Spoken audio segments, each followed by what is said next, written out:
So today the subject is how to draw God's response when we pray. And in order to start our discussion of the subject, I'm going to defer to Swami Grinanda. Swamiji, do you think that God answers our prayers? How does He even hear them? I know for a fact that He answers them. He's answered mine many times. But one time particularly was special to me. I had a sudden attack of kidney stone and my body was shaking like a leaf. And I don't like to pray for myself, so I didn't do anything but suffer. People wanted to take me the long winding road to the hospital. I said, I can't stand the thought of those winding roads. And I was just shaking. There was nothing I could do. Women who have given birth say that kidney stones, if they've had them, are worse than that. And at about 11:15, I had the Sunday service to give. It was Sunday morning. And I finally said, well, Divine Mother, I can't talk like this, but if you want me to give it, I didn't pray for myself, but I said, if you want me to give this service, then you'll have to take this pain away. It just, like that, it went away. Mm-hmm. And it was replaced by such joy that I could hardly speak. But I've seen that happen so many times in my life. God is not huge. He's not distant. He's center everywhere, circumference nowhere. Yogananda, in his autobiography of a yogi, said, I cognize the center of this whole universe as a point of intuitive perception in my own heart. So God is not outside the universe. He brings it into manifestation from the center of everything. Every atom is dowered with individuality. And the God that you are seeking is not out there in the stars. He's right inside your own heart. Yes, He listens to your prayers. He hears your every thought. And no matter how you try to hide from Him, He's the one person you can't hide from. Swamiji, when He doesn't seem to answer, or when the answer isn't forthcoming immediately, is there anything you would recommend? Well, I think there's one answer to that among others, and that is what Yogananda said. Why should God answer people's prayers? He knows all they want to do is argue with Him. But the thing is that people have so many thoughts that their prayers aren't focused. And how can God, poor God, figure out what you want when you're asking for a million things at once? I had a cousin whose first child had some sort of physical trouble, and she was desperately worried about her child and wanted desperately to pray for the child. And yet even so, she found her mind going to the milk bottle, whether the milkman had delivered the milk that day, what they were going to have for dinner, all sorts of other things, even in her urgency. So people need to learn how to pray with focus. God needs to know what you're praying. And how do you recommend people develop that focus? Well, by yoga, by meditation.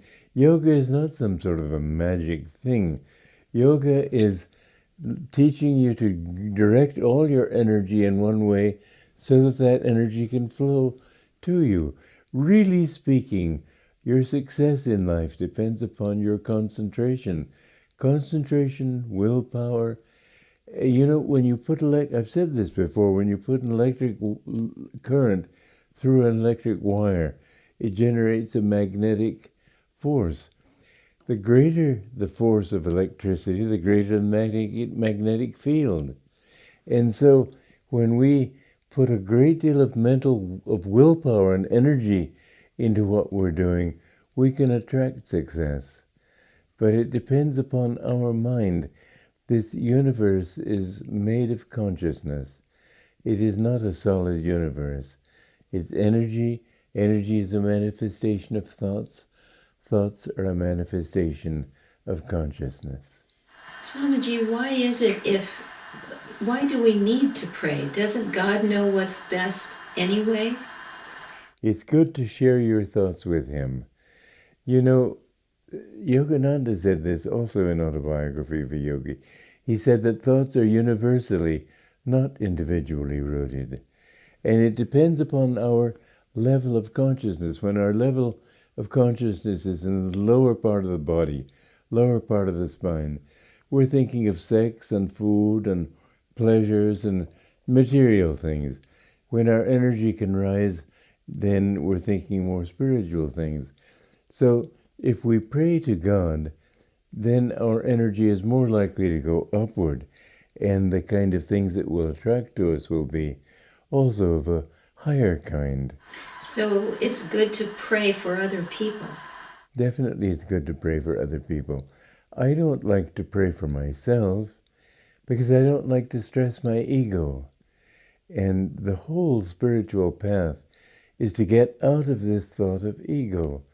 God is center everywhere, circumference nowhere. That means he's centered you and me. But as long as I'm in my little ego, I see myself as separate from you and from everybody. And so I can become very proud and very a hangdog if I've done badly. And all these things have to be overcome. We have to understand that it is God who dreamed my existence, your existence, your existence. He is the dreamer. And we have to get rid of this thought that I am separate from him. Ego is what keeps us separate. When we can get rid of this ego, we see that it's all God's dream. And a free soul is one who has reached that point where he sees that God is dreaming everything. If we want God to respond to our prayers, we have to remember what God is. Who is that we're talking to? Yeah, Kriyanandaji was just saying that God is infinite spirit, which is center everywhere.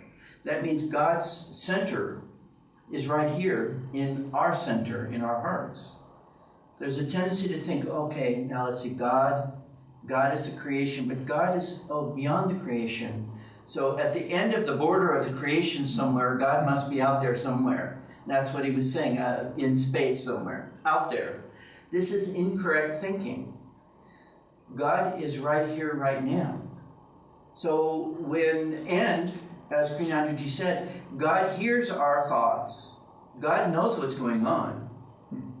And if we just let nature take its course, on one hand, if we're really detached, nature will take its course, no biggie. Doesn't matter. But we have found in life that things can be affected by our efforts. And that sometimes our efforts, meaning effort is the energy that you put out to accomplish something. But sometimes the efforts we put out, we put them in the wrong direction and we get into trouble. It leads to suffering. Sometimes we put energy in a positive direction. It leads to success or upliftment. So we have to recognize that we have energy. It's, as it says in the Gita, you can't not act by trying to not act. The effort to not act is an effort. And so it's not possible to not act. The only thing that can happen is that you can act in weak ways or in strong ways. You can act in negative ways or positive ways.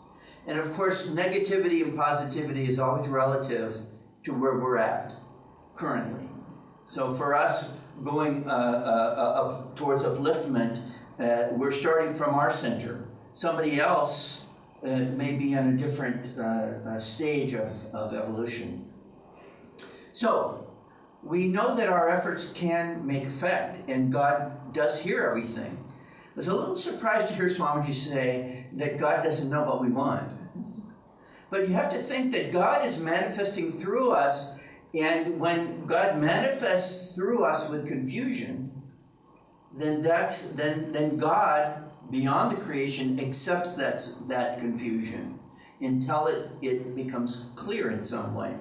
And our actions make it more clear. But it's natural when you think about prayer, what do we pray for? We pray for things that we want.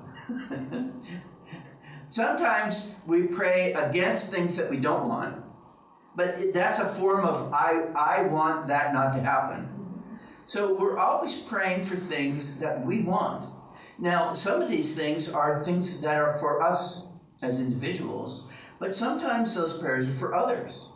So, well, I am praying for them. It's not selfish of me, so God should do it. Yes, because it's a righteous prayer. You know, you could say, well, if I pray for something, you know, maybe the decision to pray for it is clouded by my desires. But it can only be a good desire to pray for somebody else. But there's this fascinating story that Kriyanandaji often told about a young woman who was a saint, saintly, and she lived only at home. And it became known that if she prayed for people, they would be healed. So one day her father became ill, but she wouldn't pray for him. And everybody was up in arms against her. Oh, she's so terrible daughter. Won't even pray for her own father. Social pressure, you know, cultural preconceptions about what should or shouldn't happen. And then she said no. She said, no, I won't pray for him. It's not the right thing to do. But they pressured her, and they prayed, fine, okay, but you'll be sorry. You know. So what she prayed for him, he was healed. And then he went off and got himself into trouble. And if he hadn't gotten healed, he wouldn't have gone off and gotten into trouble. So she was protecting him from an even greater harm. But we can't, in ego consciousness, see the larger picture. We don't know what the best thing to happen is. And this is something that we have to get used to, is the recognition that unless we've been given some insight, we can't assume that our desire is in the best interest of that other person. So what we really want to do is begin to practice what I would describe as preference. In other words, Lord, preference prayer. Lord, you know, this, I mean, in all honesty, this is what I would prefer. But thy will be done. What is thy will? What is God's will? God's will is that the fulfillment in the best way of people's karma in such a way that it leads to freedom. The law of karma is God's will, and the laws of dharma. And the law of dharma says that you can overcome the law of karma by a greater flow of energy. If ye had but faith, ye can move mountains. In order to have faith, you have to have experience. Faith is not blind belief. Faith is a relationship. If you work in a business and you personally know the boss and have a relationship with the boss, then in spite of the normal channels of authority in the business, you can go straight to the top. You can go straight to the top and talk to the boss and discuss it.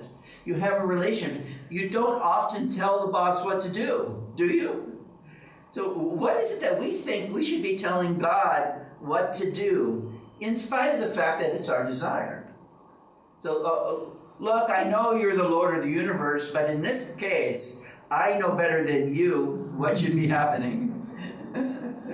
But this, of course, in our emotional reaction to things, our desires, our ego point of view, then we begin to try to impose our will on God. Well, remember, what is our will?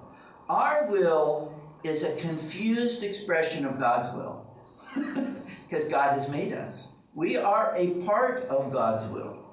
But we may be the part of God's will that's leading towards delusion and keeping things going, or we may be a part of God's will that is flowing towards infinite consciousness. So the first thing we need to do in order to be able to pray to others is to commune with God, to develop the ability to increase our energy and to inwardly focus, so that we whatever we decide to do, we can do with strength. And we remember that we're using universal energy flow.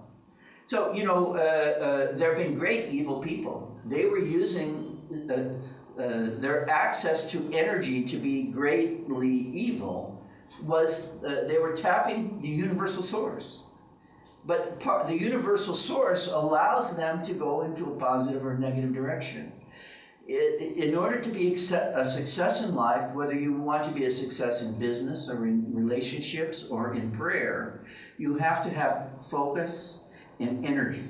So everything we do, energization, Hong Sa, Om Technique, Kriya, all of these things are designed just for this purpose. Because essentially, once the mechanism of your inner focus is developed, then you can access all of universal potential. So that's how we pray. If we want the universe to respond to our prayers, we have to access universal energy flow. But if we want to do it on the side of Dharma, rather than on the side of desire and ego, then we have to attune our will to God's will, meaning what is the best, most positive outcome of this circumstance. And that's why when we do the healing prayers and we chant Om, we generally don't pray for a specific result, but what we're doing is we're sending the divine healing presence, which knows automatically how to improve the circumstance within the framework of positive outcome. That positive outcome may or may not be visible to us. Every prayer is heard by the divine. It cannot be heard. It cannot be not heard. But some prayers are not effective. They have low energy, but even low energy prayers have some effect. But you may not see it. You may be sending energy to a situation and it's like the battery power. It doesn't get fully charged. It only goes up a little bit. But if you had sufficient, you could have the power, the energy flow enough, as the masters have, to even raise the dead. To even completely negate what we call the normal rules of life, and circumvent on a higher level something that we normally would see as can't be done. There is no limit to what we can accomplish, but we have to remember that we want to accomplish it within the framework of what is the best, what is the most positive result. So it takes a certain amount of detachment. As Kriyanandaji said, he didn't pray for himself. He was sort of praying for all the people who were waiting for him to arrive. He was saying, Lord, look, if you want me to come, then I have to be able to do it. And then he didn't even say and how that might be possible. Of course, it was kind of clear the pain needed to go away. So, and it did. But also, and here's the thing is, when you have a kidney stone, which I've had twice, so I know about this. So the thing is normally it passes, it goes away. So you could say, well, it might have been coincidence, it had to go sometime.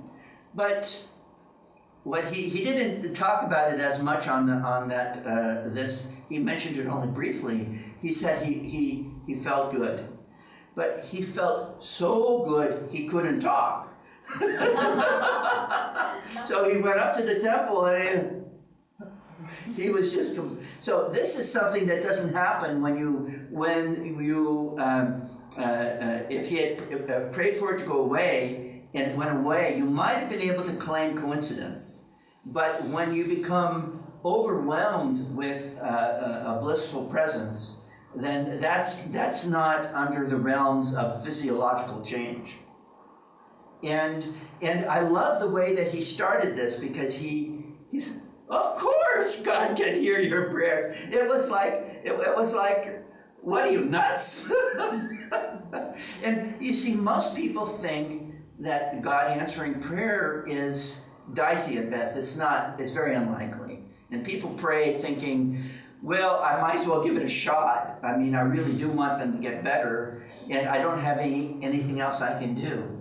And then if they get healed, they'll go, oh, coincidence, oh, well, good. They'll quickly forget that they had asked God. And if they don't get better, then say, well, I knew it wouldn't work. Or even worse, they blame God. You took my relative. You caused this to happen. It's all your fault. Well, it's true. It is, in the end, all God's fault because God made the creation. But God gives us the free will to get ourselves into trouble, and then when we get into trouble, we blame God, not the fact that we got ourselves into trouble. So it's important to recognize that every life experience comes to us from karma. So if you're praying for someone, it means that you're saying, I want to intercede for their karma. But your intercession is also part of their karma. It's also connected. We can't, until we're capable of it, we can't see all of the various ways in which life is connected. But if you ever feel inspired to pray for someone, that's like the universe saying, hello, are you on board? Do you want to act as my representative? So every time you pray for someone, in fact, every breath you take, you are acting as God's representative in this world. So we have a certain responsibility to decide how it is that we want to represent God. And as God's representative, we have the power of the company behind us if we're representing properly. So when we pray for others, don't wonder if God is present. God must be present. Don't wonder if God hears your prayer. God must hear your prayer. But pray with strength of focus and access the company resources and send them towards the situation or the person, but don't impose your ego's view of what the best result will be. Give nishkam karma, act without the desire for the fruits of your actions. So we don't want to impose on the universe unless there are, when you get inspired. I mean, Jesus imposed his will on the money changers in the temple. So you may be inspired, when you pray sufficiently, you feel that divine flow flowing through you. Just don't see it as the little you. See it as the big you, the infinite spirit flowing through you. And then God's will be done. When we pray that way, we are acting in the purest form as channels for the divine. And this, the teaching is that God always works through channels. That's why the masters come. Why doesn't God appear? God appears through a channel, takes on a body, a form. Whatever form we pray to, that's the form that God takes. That form that we can relate to. But it's the same omnipresent spirit that is flowing. So, for effective prayer, we must develop ourselves, not just for the sake of our own self-realization, but for the sake of being a powerful channel for the divine in this world. And to make our prayers effective, we must consciously act as channels for the divine. And this is what we do. We chant Om, we become channels for the divine. And then God's will be done.